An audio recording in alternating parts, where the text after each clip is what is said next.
I'm just taking this little video. This is from the central section of the reserve. This is one of the areas that is likely to get flooded when the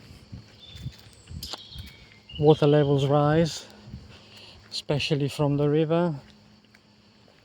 But there's also some bigger trees like this oak.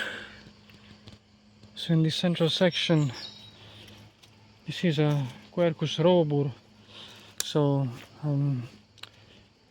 well, oak. And one can tell that this area was flooded, actually not. There's also elm, was flooded not so long ago, because this was a very wet spring here. May and June as well were mostly rather wet months. So I think now it's going to dry up and get warmer a bit more consistently, but for the time being, still the signs of all the water that came and probably flooded the area. Field maple. It's still very muddy here in the middle.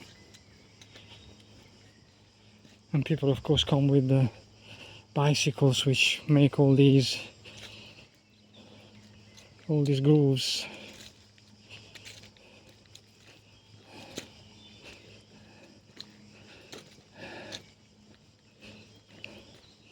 I don't know what the level of conservation is here. I don't think it's forbidden to come with bicycles and other things. So another big oak here.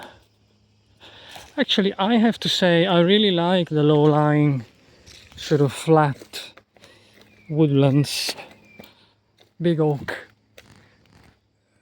because I remember when I used to live in Paris, I used to go to the Forêt de Saint-Germain. This is looking back, and I really like spending time there. Or for that matter, when I discovered the Venaria near Turin, the Mandria actually, nature reserve.